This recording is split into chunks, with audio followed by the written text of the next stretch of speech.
चलिए, परिवहन मंत्री प्रताप सिंह खाचरियावास हमारे साथ फोन लाइन पर जुड़ चुके हैं। खाचरियावास जी, बहुत स्वागत है आपका।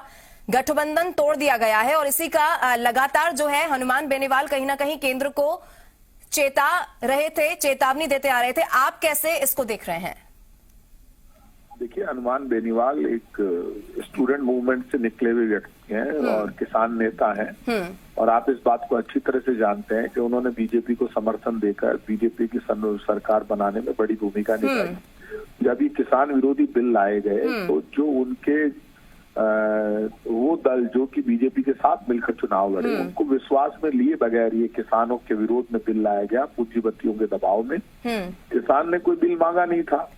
ऐसे में अकाली दल भी अलग हो गया। अब हनुमान बेनीवाल की पार्टी भी, उनकी भी अलग हो गई पार्टी। तो बहुत पार्टियां इनसे अलग होगी क्योंकि इनकी पोल खुल रही है। इन्होंने वादा किया था 15 लाख देंगे, अच्छे दिन लेकर आएंगे, पेट्रोल डीजल सस्ता करेंगे, हर साल 2 करोड़ लोगों को रोजगार देंगे, पूरा देश को बर्बाद कर दिया। आप किसान के परिवार को तक कर रहे हैं। 30 दिन से 1 महीने से ज्यादा हो गया किसान सड़क पर बैठा है। 40 से ज्यादा किसानों की वहां पर मौत हो गई।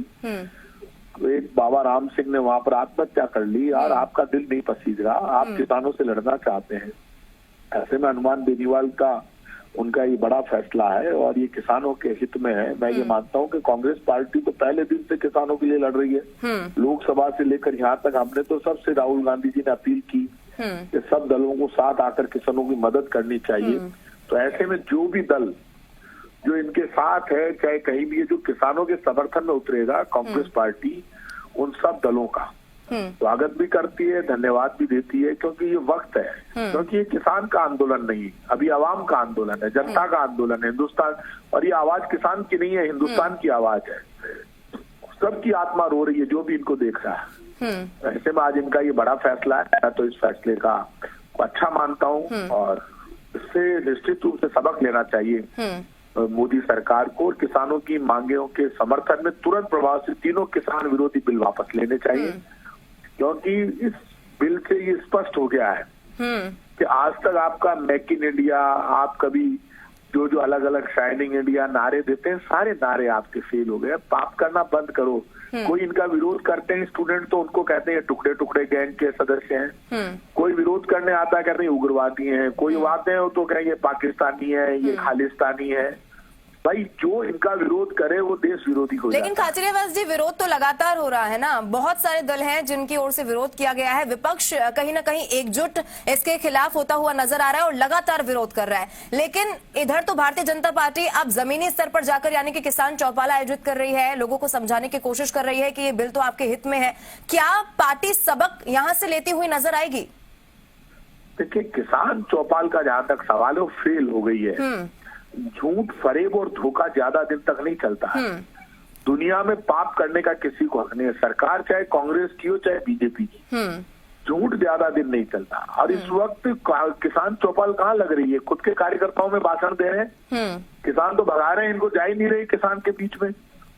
ये हारी हुई लड़ाई लड़ रही है बीजेपी। और आज कह रहा हूँ, बीजेपी को यदि बचना है तो बीजेपी को तुरंत प्रभाव से बिल वापस ले लेने चाहिए। तो लोकतंत्र में घमंड के लिए कोई जगह नहीं है। सरकार चाहे कांग्रेस की हो चाहे बीजेपी की, सरकार घमंड नहीं कर सकती। सरकार तो लोगों की सुनवाई करने के लिए होती है लोकतंत्र में। यहाँ तो सुनवाई करना बंद कर दिया, मनमानी पर आ गए। तो देखो, राजा का राज थोड़ा, राजतंत्र इसीलिए खत्म हुआ कि लोकतंत्र है, जनता की आवाज सुनिए। दिल्ली को जाम कर रखा है, पिछले 1 महीने से जाम पड़ी है दिल्ली। वो मतलब शर्म ही नहीं बीजेपी के लोगों को। आजादी के बाद पहली बार ऐसा जब 1 महीने से दिल्ली के सारे रास्ते जाम है। हवाई जहाज में घूम रहे हैं। इतने दौर की वार्ता होती है, बार बार बातचीत के लिए किसानों को बुलाया जाता है। मुख्यमंत्री अशोक गहलोत की बात की जाए तो बीते दिनों उनकी ओर से भी ट्वीट कर कहा गया कि जब सुप्रीम कोर्ट का दखल देखने को मिला है तो कहीं ना कहीं उम्मीद ये जागी है कि जो ठंड में किसान परेशान है वो अपने घर लौटेगा और इस पूरे मामले का समाधान हो सकेगा। किसान अपने घर पर इस कड़कती ठंड में बैठ सकेगा, क्योंकि वहां से जो तस्वीरें सामने आती हैं, लोग परेशान हो रहे हैं, उनकी तबियत खराब हो रही है और कोरोना संक्रमण की भी जो शिकायत है वो भी कहीं ना कहीं देखने को मिल रही है। क्या सुलझता हुआ यहाँ से मामला लगता है? क्या भारतीय जनता पार्टी की ओर से किया जाना चाहिए? देखिए, एक बात तय है, मैंने आपको पहले भी कहा, सरकार हमारी हो चाहे बीजेपी की, हमारी जिम्मेदारी है कि हम आंदोलनकारी घमंड कर सकता है, आंदोलनकारी जिद कर सकता है, लेकिन सरकार जिद नहीं कर सकती। सरकार तानाशाही नहीं कर सकती। सरकार को तो झुकना आना चाहिए। सरकार को तुरंत प्रभाव से आगे बढ़कर और किसानों से बात करने के 40 किसानों की डेथ हो गई। और आप क्या चाहते हैं इस देश में? लोकतंत्र को खत्म करना चाहते हैं? कब तक करोगे ऐसे? जुल्म कर दिया, पाप कर दिया। आप 103% एक्साइज ड्यूटी बढ़ाकर पेट्रोल डीजल इतना महंगा कर देते हो जो दुनिया में सस्ता हो रहा है। आपको कोई मतलब नहीं है। अब ये देश में अडानी और अंबानी चलाएंगे। गरीब आदमी की कोई नहीं सुनेगा। गरीब आदमी भूखों मरते रहेगा। भूख दर्द से कितनी परेशानी है। दुनिया में भूख से बड़ा कोई अभिशाप नहीं है। जो भूखा है वो रोटी की कीमत जानता है, जो प्यासा है पानी की कीमत जानता है, और जो गरीब है वो पैसे की कीमत जानता है। इस वक्त किसान इस बात को जानता है कि मेरे खेत और खलिहान पर हमला हुआ है। प्रधानमंत्री जी क्यों परेशान हो रहे हैं? बीजेपी क्यों परेशान हो रही है? यदि किसान नहीं चाहता है तो जो बिल आपने बिना मांगे उसको दिया वापस ले लो। मुख्यमंत्री अशोक गहलोत और तमाम मुख्यमंत्री टाइम मांगते हैं तो राष्ट्रपति जी टाइम नहीं देते हैं। इस देश में ऐसा कभी हुआ है? बिल्कुल खाचरियावास जी, बिल्कुल देखिए, इसको इस तरीके से भी अगर समझने की कोशिश की जाए हनुमान बेनीवाल के गठबंधन का, क्योंकि जो टूटा है, तोड़ दिया, यहां से गया है, उसका हम जिक्र कर रहे हैं। और ऐसा नहीं है कि हनुमान बेनीवाल ने आज कहा और कल गठबंधन तोड़ दिया। वो लगातार बार बार, चाहे वो ट्विटर के जरिए हो, चाहे वो जब भी संबोधित करते हैं, वो बार बार यही कहते आ रहे हैं कि हम केंद्र सरकार को समय दे रहे हैं। और पहले भी जब 7 दिन पहले का जिक्र किया जाए तो उनकी ओर से कहा गया कि एक बार फिर से आखिरी बार जो केंद्र सरकार है उसे समय दिया गया है और उससे पहले 3 समितियों से इस्तीफा दे दिया। क्या नहीं लगता यहाँ पर विचार करना चाहिए था? क्योंकि जब चुनाव हुए थे तो अच्छी जीत दर्ज की थी यहाँ से, नागौर सीट से।